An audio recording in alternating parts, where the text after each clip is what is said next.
Hey beauties, good morning to you. Beauties, lovelies, wonderful people. You don't understand when I greet you this way. It is something that I'm speaking into being, even if you don't feel that way. Because we live in a world where we want to cancel people.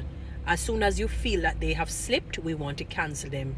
If that is the case, you need to cancel yourselves. For real, because you too will slip and slide, unfortunately, because of sin, because we're prone to wander, we're prone to failure. So with that reality, I have to be the change agent, you know while God transforms us all. I have to inculcate a mindset of reconciliation where it can be reconciled, forgiveness all the time, love all the time, as hard as it may be. I have to do it. I have to do it. It is only right. It is only right. And let me tell you, I've had to forgive people who have done me great wrong. But I've done people wrong too, that they may consider great. You know? So if I want that forgiveness, I have to exemplify that. I have to exude that. I have to emit that. I cannot be a part of cancel culture. If we think of the life of Saul, who became Paul, Saul is one person in the natural. If we were to just look at it from a natural perspective, not from God's perspective, he should have been cancelled from day one. And God did not do that. God transformed him. He was responsible for the deaths of many Christians, not just Stephen. It is to be persecuted falsely, and to be treated terribly. And Christians were literally afraid of this man because of how powerful he was and how terrible he was. And yet God used that very same and transformed his mindset. He transformed his heart, his mind, his soul. And he now became a supporter of the faith. So beautiful people, be careful of the things that you say about people that you hear, especially on social media. Most of them, if not all, they're fake, they're false, they're not true. In the book of Matthew 5, I think it's 11, it says, "Blessed are ye when men shall revile you and persecute you, and shall say manner of evil, all manner of lies, false it is against you, falsely, for my sake." That's what Jesus was saying. So be careful of how you're quick to cancel people. Sometimes, like with that situation with a particular pastor, people said he should stay. Why? Especially if it is a lie, which I personally believe it is. I personally believe lies. Lies. We're living in this. Please understand that just as how you have archangels, heavens, from the let me call it this way, the holy heavenly spiritual realm, you have demons who are lurking and wreaking havoc in the lives of Christians and even non-Christians. If you want to live a long and fruitful, prosperous, healthy life, keep your mouth from speaking guile. Keep your mouth from speaking evil about God and about people. You could eat the best foods at Sotil. You could eat the best foods.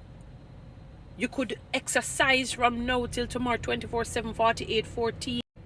If you have guile, evil, like wickedness, iniquity resonating in your heart, in your mind, in your soul, and you utter terrible words about people, especially if they have not done you any harm, you are sowing seeds for destruction to reach you. Please go and read Proverbs chapter 6. I want you to read the entire chapter. I'm not even going to specify any specific verse. Read the entire chapter. So you want to live long life? I'm not saying you must eat healthily. Obviously, you have to use wisdom. It's a holistic life. You understand me? A big proof of that was with the 3 Hebrew boys. And they didn't want to eat the meat that was defiled because they sacrificed that unto their fake gods. And they basically said to them, so look here, just give us, was it a week or 10 days, thereabout. A few days, maybe shy of 2 weeks. And we're going to eat the vegetables and so on. And we will see who is the strongest at the end of that period. And they never ate the meat. And you remember, that would be the best foods, under the regime of King Nebuchadnezzar. And the three Hebrew boys ate their vegetables and whatever little you would call, not as grandiose of a food. And at the end of it, when they tested them, they were the strongest. The others who ate the best, the caviar and the this and the that, were not as strong and fit and fiddle as the Hebrew boys. Because why? They kept themselves from speaking guile and evil. And they really, honestly, humbly trusted God and served Him wholeheartedly. So His power obviously naturally protected them and gave them health and strength. Obviously, them eating good, doing other things that God would require of them to do. You understand me? So it's not just about the food that you eat and the things that you drink or the exercise that you exercise. Many people eat the best of the best foods from them born till a certain time, and they're still fairly young, and the diseases and sicknesses that befall them. I'm not saying that that's it, but I'm just saying to you people, you want to live a long, the Bible is a blueprint for life. You want to live a long and fruitful life, you can do your exercise. You can do your thing, but bodily exercise profits little. When it says profits little, in comparison to doing the things that pleases God, which is His taking on His righteousness. Stop speaking evil about people. You hear something, stop carrying propaganda. Try and give the benefit of the doubt. Let me tell you, based on the court of law, are you aware that you're innocent until proven guilty? In the church, unfortunately, and even in the society, you're proven guilty. You're guilty before proven innocent. I saw it go. You know why I believe so? Somebody see over there or whatnot. You come up with some circumstantial things that ridiculous. People send people to the gallows before, and then after a while, when you hear that innocent, you just say, boy, I'm there suspecting, I'm there one day. Ridiculous.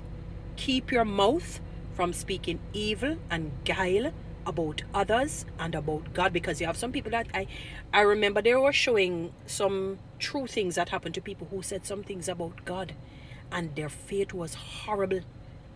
It was horrible.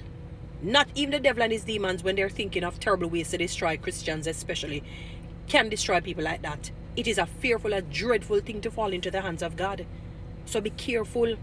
So you want to live a long life, which many of you do. You see all these earthquakes that has been happening in the last recent wave of months. How everybody get frightened and I call out to Jesus and all kind of things. Because you want to live. Keep your mouth from speaking evil and guile about others. Shut your mouth.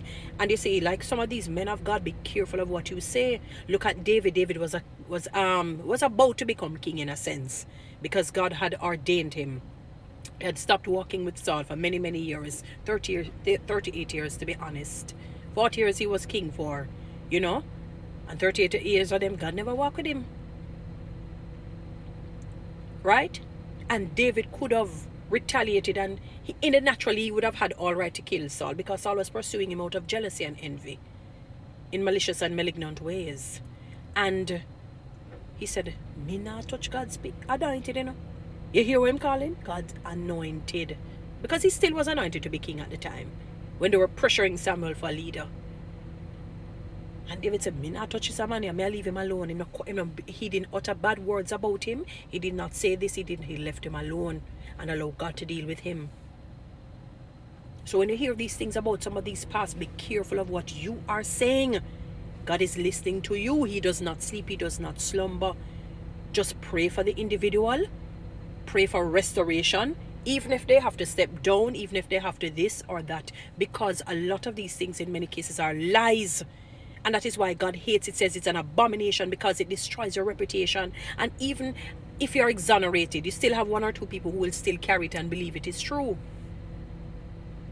I don't believe it. I don't care. I'm giving him the benefit of the doubt. If I'm wrong, then so be it. At least I had good thoughts about him. And I pray that God will restore him. Which I don't believe it is true, personally speaking. Keep your mouth from speaking guile. Keep your mouth from speaking guile. Keep your mouth from speaking guile if you want a blessed life and to live long and a healthy one. Keep your mouth from speaking guile and evil about God and about people. A word to the wise is sufficient, not just for the day, for all time. Guys, follow me on TikTok. Subscribe to my YouTube channel. Please share this message.